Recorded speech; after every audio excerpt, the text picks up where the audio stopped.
नमस्कार दोस्तों, स्वागत है आपका मेरे चैनल पर मार्केट की इन्फॉर्मेशन। और आज बात कर लेते हैं एसबीआई लाइफ इंश्योरेंस कंपनी की।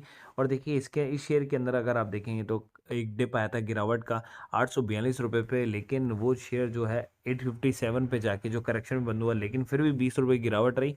ठीक है। और इसका आ गया आज क्वार्टरली रिजल्ट। और क्वार्टरली रिजल्ट के अंदर अगर आप देखें तो नेट प्रॉफिट जो है वो 2.33 बिलियन रुपीज़ का है, जबकि प्रीवियस ईयर के अंदर आप देखें 3.9 बिलियन रुपीज़ का था। और एस्टिमेट लगाया जा रहा था यही 3.9 बिलियन रुपीज़ का तो आएगा, लेकिन उससे काफ़ी नीचे रहा। ठीक है।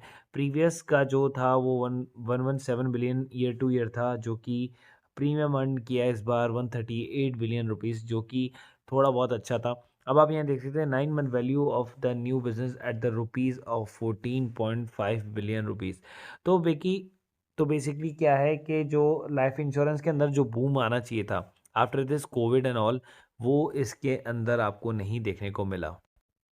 बात कर लेते हैं दूसरे एक और लाइफ इंश्योरेंस कंपनी की, और यहाँ पर देख सकते हैं आप एचडीएफसी लाइफ इंश्योरेंस के अंदर भी जो है एक डिप देखने को मिला, लेकिन ये शेयर रिकवर नहीं किया। और आप देख सकते हैं कि इसके अंदर 13 रुपए की गिरावट रही। हालांकि ज़्यादा वीकनेस देखने को नहीं मिली है ऐसी कंपनियों में। हालांकि इसका भी क्वार्टरली रिजल्ट आया, देखिए क्वार्टर 3 का रिजल्ट जिसका एस्टिमेट लगाया जाता है 4.4 बिलियन रुपीज़, लेकिन कंपनी ने कमाए ओनली 2.65 बिलियन, मतलब एस्टिमेट से जस्ट आधा। और प्रीवियस क्वार्टर से थोड़ा सा ज़्यादा। क्योंकि रेवेन्यू क्या हो रहा था, रेवेन्यू उस बेसिस पे मापी जाती है कि क्वार्टर 3 के अंदर में काफ़ी जो आपके पास में केसेस आएंगे, और ऐसे ऐसे प्रीमियम आपके पास में आता रहेगा कि कंपनी को बहुत रेवेन्यू, क्योंकि कोविड 19 के कारण मतलब जितने भी लोग हैं बेसिकली, लड़के हों चाहे लड़की हों, वो काफ़ी इंश्योरेंस एंड ऑल कराएंगे, और उससे क्या होगा कि रेवेन्यू जनरेट होगा, लेकिन वो देखने को नहीं मिला। और देखिए सोने जैसा शेयर फ्यूचर रिटेल, और इसके अंदर 5% का आपको अपर सर्किट देखने को मिला। 5 दिन की चार्ट की अगर मैं बात करूँ तो देखिए शेयर जो है वो एक ही लेवल पे कंसोलिडेशन कर रहा था। अगर एक महीने की चार्ट की बात करूँ, 75, 77, 78, 75, 76, 74, ये कंसोलिडेशन चलता रहा। ठीक है, जब तक रिजल्ट का वेट होता रहा। और सडनली जब रिजल्ट आया तो 2 दिन का आपको अपर सर्किट देखने को मिला बैक टू बैक हर दोनों, मतलब कोई सा भी इसका शेयर हो, इसका चाहे फ्यूचर कंज्यूमर हो, एंटरप्राइज हो, नेटवर्क्स हो, ठीक है, सप्लाई हो, या फिर फ्यूचर रिटेल हो, लॉज और लाइफस्टाइल हो, सबके अंदर आपको सेम अपर सर्किट देखने को मिला है। और आज इसके अंदर आई है एक और न्यूज़।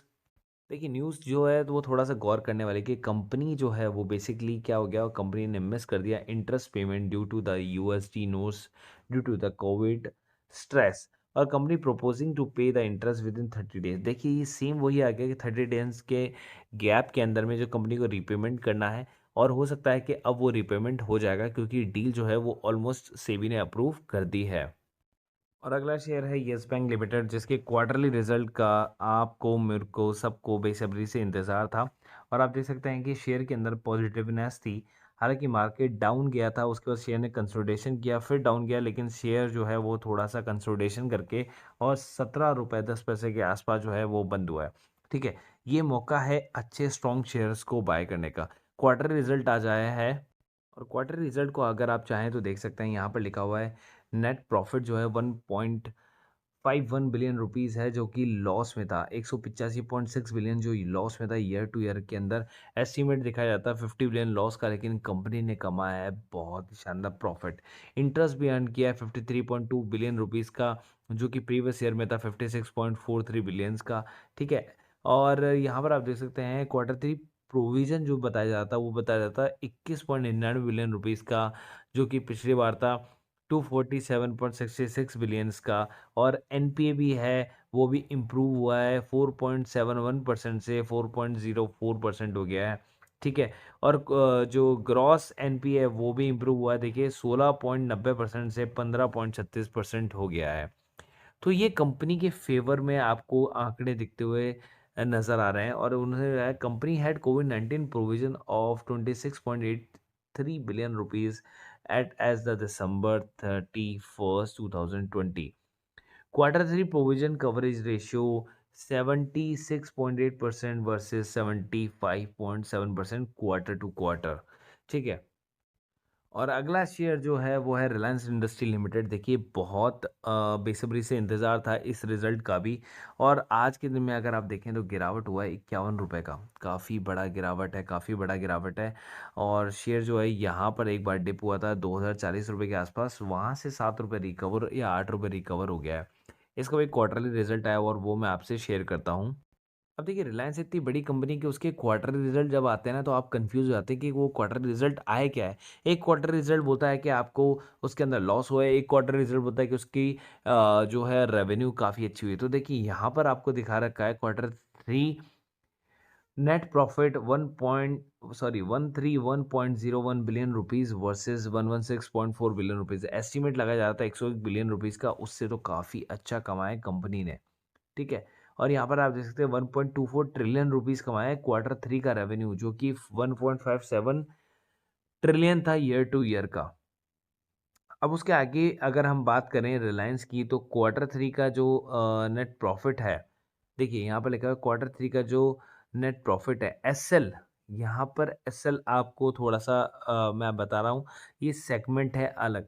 तो नेट प्रॉफिट जो उसका आया है, तो देखिए यहाँ पर जो है नेट प्रॉफिट में गिरावट आई है। ठीक है, यहाँ पर नेट प्रॉफिट में गिरावट आई है, ईयर टू ईयर में भी गिरावट है। 903.92 बिलियन की जगह 674 बिलियन रुपीस का ही जो है क्वार्टर थ्री का रेवेन्यू गया है।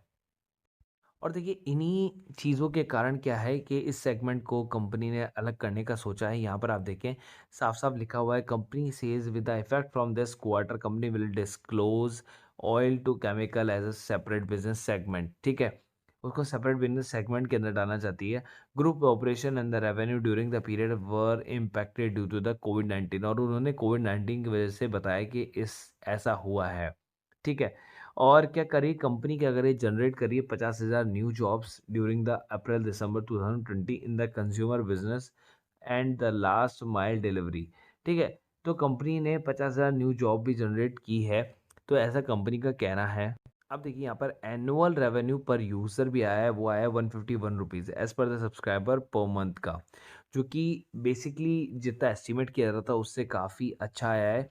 ठीक है, अब देखिए यहाँ पर जियो का दिया जा रहा है, अब जियो का नेट प्रॉफिट दिया जा रहा है। तो जियो का नेट प्रॉफिट अगर आप देख रहे हैं, तो जियो के नेट प्रॉफिट को अगर आप देखेंगे 34.89 बिलियन रुपीज़ कमाया कंपनी ने, जो कि 13 बिलियन रुपीज़ था, 13.5 बिलियन रुपीज़। और रेवेन्यू जो क्वार्टर थ्री का है वो 194.75 रुपीज़ का है, जो कि प्रीवियस ईयर टू ईयर के अंदर था 139.7 बिलियन रुपीज़। और जियो का एज पर रेवेन्यू जो है 151 रुपये है पर मंथ का, जो कि मैंने आपको भी बताया, जो कि एस्टिमेट किया जा रहा था उससे काफ़ी ज़्यादा है। ठीक है, अब देखिए कंपनी क्या कर रही है, Jio subscriber base as on the December 31 was 410.8 million. अब देखिए सब्सक्राइबर जो है इस कंपनी के अंदर बढ़ गए, तो इसका रेवेन्यू भी है वो भी काफ़ी अच्छा खासा बढ़ गया है। देखिए एक और कंपनी का शेयर है जिसको मैं आपके साथ कवर करना चाहता हूँ, वो है ग्लैंड फार्मा। देखिए क्वार्टर थ्री का जो नेट प्रॉफिट आया है बेसिकली, ठीक है, वो कितना है 2.04 बिलियन रुपीज़, जो कि था 1.54 बिलियन ईयर टू ईयर का। क्वार्टर थ्री का जो रेवेन्यू है वो 8.5 बिलियन रुपीज़ का है, जो कि प्रीवियस ईयर था 6.5 बिलियन रुपीज़ का। देखिए कंपनी का जो बैलेंस शीट है ना बहुत स्ट्रांग है, बहुत स्ट्रांग है। कंपनी का आईपीओ भी आया था, 15,000 रुपये का आईपीओ था, और शेयर था करीब 1500 रुपये का। 1500 रुपये से जो शेयर है अभी 2300 रुपये का शेयर है। तो देखिए एक महीने के अंदर काफ़ी अच्छा 50% का जो है शेयर ने जंप ले लिया है लिस्टिंग होने के बाद का। और इसी कारण कंपनी के अंदर आपको गिरावट नहीं, कंपनी के अंदर आपको जंप देने को मिला है, जंप देने को मिला है, क्योंकि कंपनी को ऑलरेडी पता है कि क्या होने वाला है। देखिए शेयर ने यहाँ पर हाईएस्ट मार दिया था 2400 रुपये के आसपास है, तब से गिरावट हो रही थी, शेयर ने डिप किया। देखिए 22 रुपये तक डिप किया और आज ही 83 रुपीज़ का जो है जंप आपको देखने को मिला है। क्वार्टर थ्री रिजल्ट का ये इफेक्ट है। Last but not least share Dixon technology. देखिए डिक्सन के अंदर भी काफ़ी गिरावट होती रही, और शेयर एक कंसोलिडेशन के अंदर में चलता रहा, गिरावट के अंदर में भी। और शेयर ने जो है एक लो बनाया, यहाँ पर अगर आप देखेंगे भाई साहब, यहाँ है खरीदने का मौका। 13,500 रुपये का शेयर था, जो कि अभी 14,200 रुपये का, मतलब 700 रुपये का जो है वो गैप अप करके और वापस से शेयर ने बाउंस बैक मार लिया है। बाउंस बैक मार लिया ये 700 रुपये का गैप अप। अगर किसी ने इसके अंदर बाय किया है तो वो सबसे बड़ा खुश नसीब होगा। और मैंने आपको कहा था कि जब शेयर गिर रहा है, मार्केट गिर रहा है, तब अच्छे स्ट्रॉन्ग शेयर बाय करो, और वो आप नहीं करते हो। यही अपॉर्चुनिटी होती है पैसे कमाने की। खैर मार्केट कल ओपन ही है, लेकिन फिर भी मैं आपको अच्छी और बुरी खबरों से, जो स्पेशल कवरेज होते हैं उनसे मैं आपको रूबरू करा दूँ।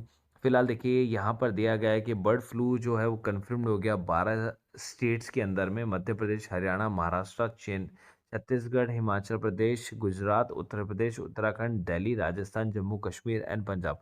तो आप इनमें से किसी भी स्टेट में हैं तो आप एटलीस्ट आप चिकन या उससे पोल्ट्री फार्म या ऐसी किसी बर्ड से आप दूर रहें जिसके अंदर बर्ड फ्लू आपको पाया जा सकता है, आपकी सेहत के लिए अच्छा है वो।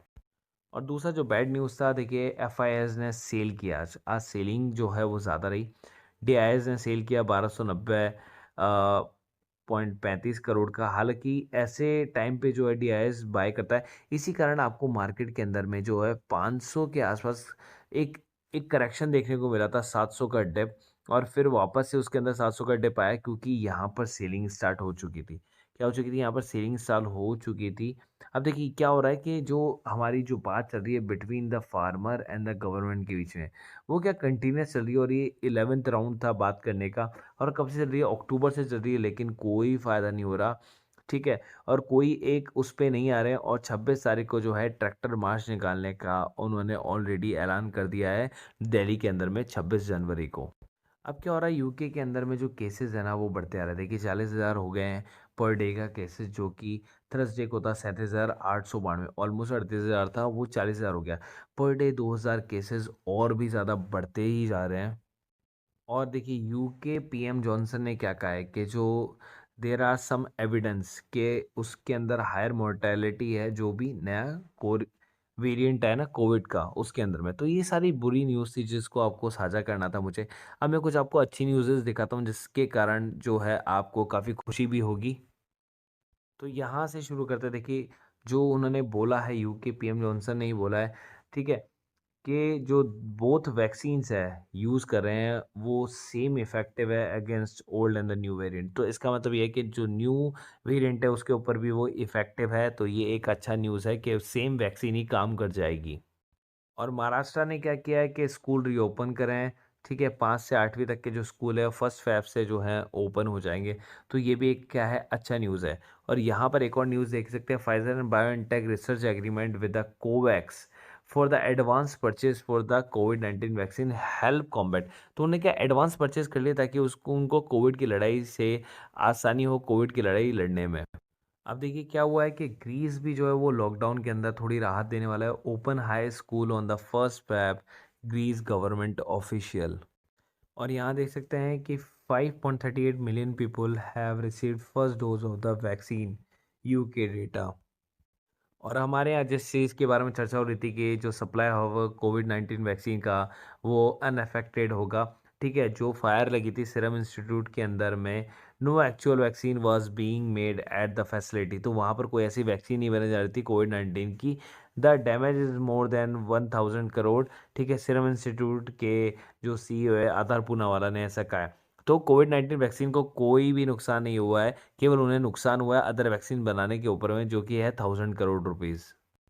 तो ये सब कुछ था जो मुझे आपसे शेयर करना था, और आप इसका स्क्रीनशॉट ले सकते हैं। नीचे मैंने व्हाट्सएप ग्रुप का, टेलीग्राम ग्रुप का लिंक का डिस्क्रिप्शन बॉक्स में लिंक दिया हुआ है, वहाँ जाके आप उस पर क्लिक करके आप ज्वाइन कर सकते हैं, या फिर उसको कॉपी पेस्ट कर सकते हैं किसी और जगह पे, वहाँ पर व्हाट्सएप में या किसी जगह पर, वहाँ पर आप लिंक को यूज़ कर सकते हैं क्लिक करके।